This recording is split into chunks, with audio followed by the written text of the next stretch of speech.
Ahlan wa sahlan, karibu mfuatiliaji. Leo tupo katika ile wiki la maonesho ya kimataifa ya vitabu hapa Tanzania katika maktaba kuu nchini Tanzania, na tupo katika banda mahususi la Elite Book Store.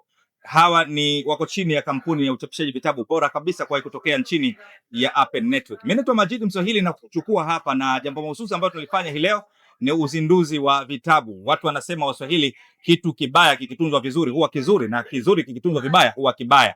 Sasa vitabu ambavyo kwa muda mrefu kidogo gwiji wa fasihi ya Kiswahili nchini Ibrahim Hussein, huyu alifanya kazi kubwa katika miaka ya 70, lakini vitabu vyake baadaye viliondoka, watu wakupata kuviona kwa wepesi vitabu hivyo. Sasa kampuni imetia mkono kizani hii ya Ape potelea mbali, lakini wamechapisha upya vitabu hivi, na leo tupo katika tukio hili nzuri la watu wachache la kufanya uzinduzi wa kitabu hiko. Nina furaha ya kukuambia kwamba tunaye hapa binti yake Profesa Ibrahim Nuruddin Hussein wa kule Kilwa. Tuko naye hapa Daktari Liwaiwai Hussein, lakini vile vile tunaye hapa Profesa gwiji mtajika sana hapa katika fasihi ya Kiswahili, Profesa Mlokozi. Tunaye hapa, ametoka Misenyi, amesafiri umbali mrefu kuja hapa Dar es Salaam kwa shughuli ya uzinduzi wa vitabu hivi upya kwa Ibrahim Hussein. Tunaye Mkocho Jagina Nyakanga nguli kabisa, Ustadhi Wala bin Wala kutoka Ngong Matasia, Nairobi nchini Kenya. Tuko naye hapa Profesa Emmanuel Mbogo, yule ambaye aliandika Watoto wa Mama Ntilie. Watoto wake tumekuwa sasa hivi na sisi tunalea watoto wetu katika kijungujiko kile kile. Yuko hapa Profesa Mbogo, mzee kutoka maeneo ya katikati ya nchi ya Tanzania pale Dodoma katika jiji la Zabibu. Tunaye hapa katika mkusanyiko huu Fatuma Shangazi, yeye akihakikisha kwamba kila kitu kinaratibiwa na kinakwenda vizuri. Unayemwona hapa jirani yangu, yeye ni mkurugenzi wa kampuni ya uchapishaji ya vitabu hapa Tanzania, Bwana Hemes. Tunaye hapa, baadaye utapata nafasi ya bila shaka kumsikiliza kidogo nini kimemfanya arudishe upya vitabu hivi sokoni. Tuna watunzi hapa nguli kabisa, ndugu yangu Hussein Tua Isatua yuko hapa, wanamuita mzee wa taharuki. Amefanya vitabu kadhaa vya riwaya vile vyenye taharuki nyingi, na ninaye Daktari Felistas Mahonge, yule aliandika Siku 7 za Mwandawazimu na Maji Hayafate Mkondo. Kama ulikuwa unadhani maji wakati wote nafuata mkondo, fikiri upya, kwa sababu Felistas ametuambia si wakati wote maji hufuata mkondo. Na baadaye tutakwambia kadiri ya watu watakuwa wanaongezeka hapa. Kama nilivyokujuza, naitwa Majid Mswahili. Karibu sana, fuatilia tukio hili. Sasa moja kwa moja, ndugu zangu, wazee wangu, karibu sana. Na tukio tunalifanya hapa sasa hivi ni ishara tu. Waliokuwepo miaka ya 70 pengine watasema vitabu hivi mbona vilizinduliwa. Tunachokifanya hapa sisi kuleta upya sokoni, ndio ishara ya kurejesha upya sokoni. Na anafanya kazi hiyo Profesa Mlokozi. Karibu sana kwa ajili hiyo. Daktari YY, mkabidhi mali yako Profesa Mlokozi.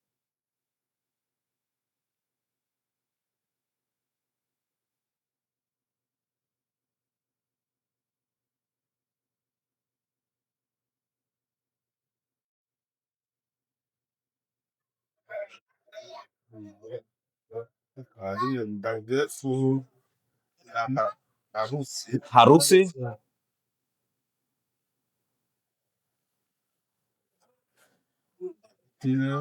Kinjeketile,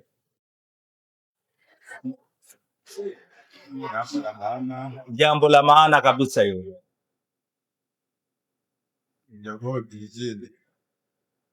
Jogoo kijijini, ngao ya jadi hiyo. Na ngao ya jadi iko mumu. Sawa. Kiona. Labda angekuwepo angetuambia alikiona nini, lakini hayupo hapa. Kinjeketile tena Kiingereza. Kiingereza. Sawa. Kinjeketile Kiingereza. Wale ambao ungependa labda kupata maarifa kwa lugha ya Kiingereza, basi ipo pia tafsiri ya Kiingereza. Baadaye nitawaeleza kidogo kwa nini kupata lugha. Ndio. Wakati ukuta ukishindana nao utaumia mwenyewe.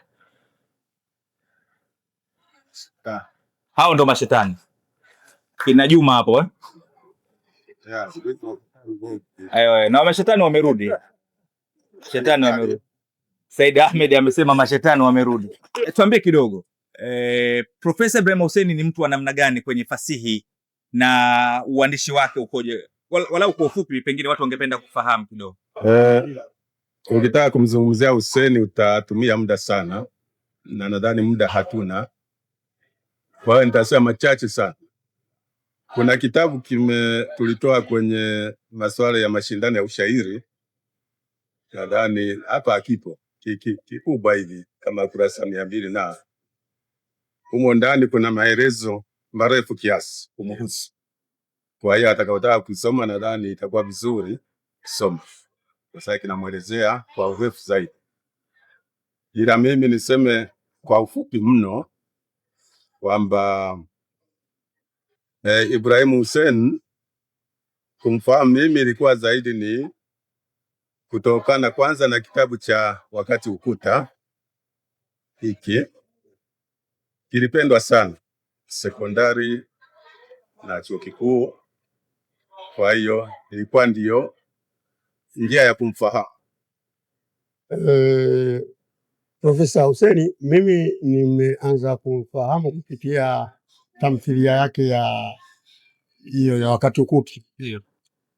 Ilikuwa Morogoro pale Kikuru Nyembe, nikakuta ile kozi ya walimu wanafanya miaka miwili. Wale waliokuwa mwaka wa pili ndio walikuwa wametayarisha huo mchezo, wakacheza. Nikauona, nikavutiwa sana. Baadaye nikatafuta kitabu chenyewe nikakisoma. Baadaye tena uko mbele tukaja wakacheza Kenjeketile. Ndio nikaiona vile vile. Kwa hiyo nikawa nimeanza kuvutiwa, hata kama nilikuwa na mapenzi ya drama ya kutunga, lakini kwa sijatunga chochote, lakini michezo yake miwili nilivutia sana wakati ule pale. Baadaye nimepata fursa ya kuja kusoma chuo kikuu. Nikaambia Prime yuko hapa. Nikafurahi, nikasisimka, nikamwambia utafundishwa darasani. Kwa tulikuwa wanafunzi 4 au 5 hivi tunafanya, tunachukua shahada ya theater arts. Tulikuwa 4. Ana namna anapofundisha, wakati mwingine anavyoeleza, wakati mwingine na filosofia kwa namna fulani, kama una ugenegeni wetu wakati mwingine uelewa anazungumza nini, lakini maana kwamba inabidi ukasome reading yani vitabu vya kwenda kusoma tukashatoa na vile inabidi ukasome, lakini baada ya muda unaanza kumuelewa. Lakini kwa kweli mwanzo huwezi kuelewa anaongea nini, lakini anaongea mambo ya ndani sana, ya kina sana, kifalsafa, kitaaluma, kama mtaalamu wa sanaa za maonyesho, drama na vitu kama vile. Kwa hiyo pale nilijifunza sana, nilifunza mambo mengi pale. Darasa tu dogo, na kila mtu anampa siku yake ya kufanya presentation. Sio kwamba yeye atakaa na kufundisha na kama iko darasa la yuko sekondari, hamna. Bila wewe na mada yako hiyo, wewe mada na kila mtu naye anao ya kwake. Nafundisha, kila mtu anafanya presentation pale, alafu tunajadili, baadaye ataongea kidogo na atakosoa. Wiki ijayo tunajua na mtu mwingine naye atakuja kuja kutoa mada nyingine. Kwa hiyo mimi wakati huo nimeandika kitabu mchezo katamthilia kadogo huko nilikokuwa kabla sijaingia pale chuo kikuu.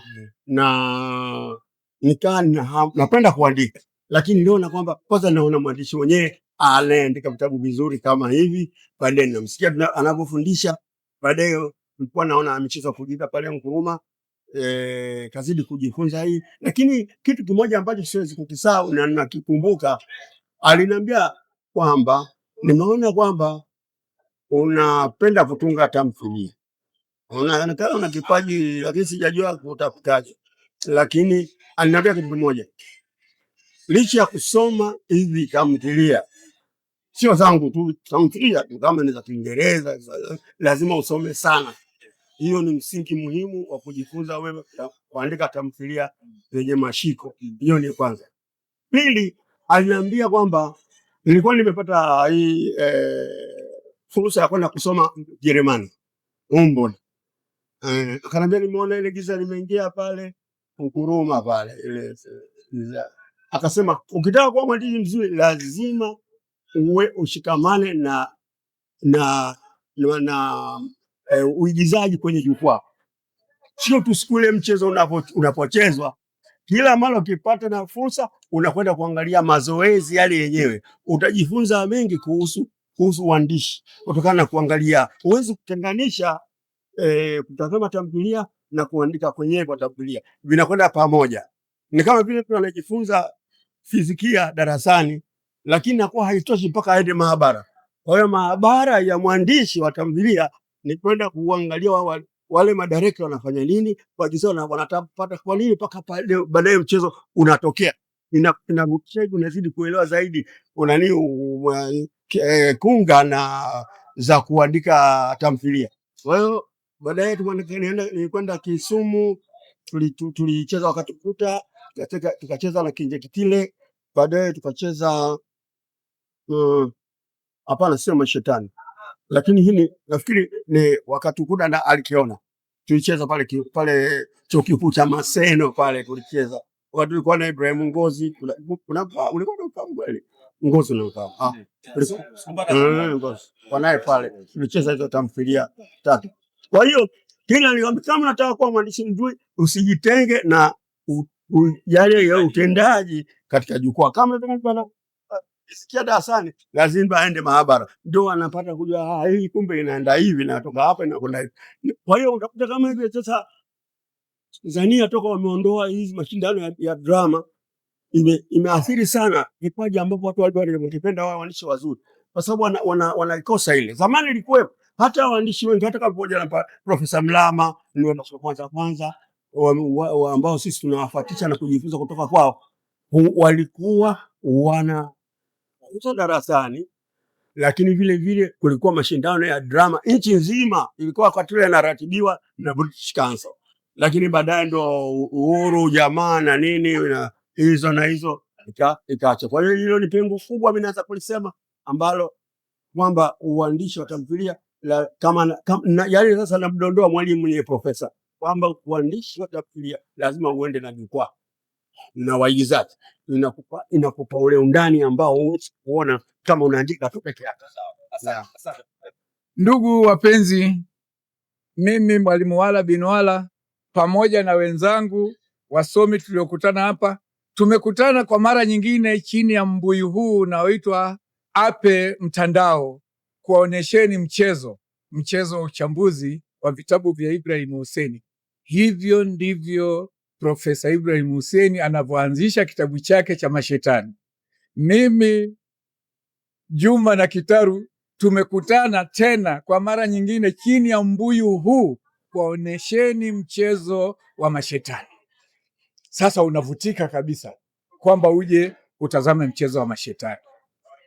Ndugu wapenzi, juzi tulipokuwa na mgeni rasmi Profesa Kabudi alisema uandishi ni sanaa, uandishi ni ubunifu.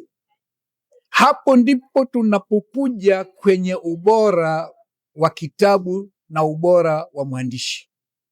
Kushika kalamu na karatasi na kuinama kuandika, uandishi haukamiliki. Matokeo yake ndipo pale tunapopata vitabu vinavyoonekana vizuri, lakini baada ya muda mfupi havisomwi tena. Maana ladha yake ni kama nguvu za soda. Kishafungua, hewa ikatoka, hakuna tena ubora. Lakini kitabu ambacho mwandishi ametumia maudhui mazito, lugha fasaha na lugha ya ucheshi, halafu mawazo ya kufikirisha, lugha za kukuacha na maswali ya kujiuliza, hicho kitabu kitadumu sana jinsi vitabu vya Ibrahim Hussein vilivyodumu. Ndugu zangu wawili, Profesa Mlokozi na Profesa Mbogo Emmanuel, wana bahati kwamba waliongea na Ibrahim Hussein. Mimi nilikutana na Ibrahim Hussein na hatukupata muda wa kuongea sana. Ibrahim Hussein ni mtu mwenye maneno machache sana. Baada ya salamu na nikawapelekea wanafunzi wangu wakamsalimia, hatukuwa na mengi zaidi. Huo ni mwaka 1984 jijini Nairobi, kwenye ukumbi mkubwa sana wa Kijerumani, Goethe Institute. Ulikuwa na kongamano kubwa la Kiswahili. Wakati huo Mheshimiwa Mwai Kibaki alikuwa ndiye makamu wa rais katika nchi ya Kenya, na ndiye alikuwa mgeni rasmi. Si msemaji wa Kiswahili, lakini alikuja na akaongea Kiswahili, na kuanzia siku hiyo alihimiza na akasema Kiswahili kiendelee. Hapo ndipo nilipomwona Ibrahim Hussein, Na sadfa nyingine ni kwamba wakati huo pia kitabu chake cha Mashetani kilikuwa kikitumika kwenye viwango vya juu, kidato cha 5 na cha 6. Nimekitumia kidato cha 5 na cha 6 mpaka kwenye mwaka 1985, tuseme na 6 mwanzo, wakati sasa darasa shule za elimu ya Kenya ikawa imebadilika. Sasa kidato cha 6 na cha 5 kikaondolewa. Ajabu ni kwamba hiki kitabu cha Mashetani walipoondoa kidato cha 6 na cha 5 kikarudishwa sasa kidato cha 3 na cha 4, ili wanafunzi waendelee kutumia katika mtihani wa kumaliza kidato cha 4 form 4. Ubora wa kitabu, maudhui ya kitabu, utamu wa kitabu na mafunzo yaliyomo ndani ni sababu nyingi zilizosababisha na kuendeleza kitabu hicho. Kenya kilitumiwa kwenye fasihi zaidi ya miaka 15. Bahati ambayo waandishi wengi wajapata. Nakumbuka kuna baadhi ya vitabu vilitumika vikatainiwa mara moja tu. Vingine kama ni miaka mingi, miaka 3, lakini zaidi miaka 2. Ndugu, ukiangalia uandishi wa Ibrahim Hussein, unaona mawazo yanavyosawiriwa, ubunifu alionao. Manake mimi namtambua na namchambua Ibrahim Hussein kutokana na kazi yake. Kazi ya Ibrahim ndio kazi yangu. Nimetumia kitabu chake cha Kinjeketile. Kuna maneno ambayo ninaishi nayo. Sadfa nyingine ni kwamba majuma 2 yaliyopita nilinukuu kutoka kwenye kitabu cha Kinjeketile. Huwa kila Alhamisi naandika makala kwenye gazeti la Kenya. Gazeti moja tu la Kenya ni la Kiswahili, Taifa Leo. Nilianza, binadamu huzaa neno. Neno linakuwa, likawa kubwa, zito, pana, kumzidi binadamu mwenyewe aliyelizaa. Alafu maandishi yangu yakaendelea kwamba kutokana na hayo maelezo ya Ibrahim Hussein, tuangalie maneno tunayotoa yanaweza kuturudia. Mimi kwanza naongea hapa kwa niaba ya Profesa Ibrahim Hussein. Najua hili tendo la uchapishaji tena vitabu vyake na kuvileta hapa Dar es Salaam vimetuletea, na Tanzania kwa ujumla, vimetuletea kwa kweli furaha kubwa sana, kubwa sana. Kwa sababu najua alikuwa na marafiki kule Ujerumani, wakawa wanataka nakala zake, wanatutumia email message kusema jamani, tunaombeni hizi nakala, lakini sisi tulikuwa hatunazo. Kwa hiyo kwa ujumla mimi nimeshukuru sana, kwa sababu hata mimi nimezaliwa 76, lakini naona kuna mambo mengi yalitokea kabla ya hapo. Mzee Mlokozi ameongelea 73, Mkweche, nikacheka sana kwa sababu hilo gari lilikuwa packed nyumbani for many years, lakini sasa hivi naijua historia yake. Kwa kusema kwamba aliweza kutamba sana kwenye stage, mimi sikuwa na fursa ya kuona utambaji wake. Kwa hiyo nimefurahi sana kusikia, na light ningeweza kupata video zake ili pia kuwaonesha watoto wangu na tunasema kile kizazi kijacho, kwa sababu sisi vile tunakosa mengi ya kuongea, lakini nikiwasikia wazee hapa sasa hivi inanitia sana furaha kuona kazi aliyoifanya babangu kwa kweli. Na kwa kweli sasa hivi ni kama vile, of course mzazi ni mzazi na tunampenda sana, lakini vile anatupa sasa, by hearing his story, usikie his story, anatupa ile deep inspiration and admiration ya vitu alivyovifanya for lugha ya Kiswahili. Kwa hiyo kwangu mimi, yani kwa kweli nimefurahi sana. Sijatarajia kwamba nitaviona tena hivi vitabu. Leo nimepiga picha kutuma kwenye web, yani so website, lakini group chat ya familia kuambia jamani, vitabu vyake vimerudi tena. Kwa wale ambao mlikuwa mnatafuta nakala tofauti, please visit ili muweze mkavinunua. Nadhani kimoja ambacho tulikubaliana wote ni kwamba tunaitaka kuona kazi ya baba irudi tena Tanzania, ionekane kwa Watanzania, kwa sababu I think kulikuwa kuna kipindi alivyoleta tuliweza kuanza kulisikia tena jina lake, lakini pia kazi yake ilikuwa bado haionekani kwa urahisi zaidi.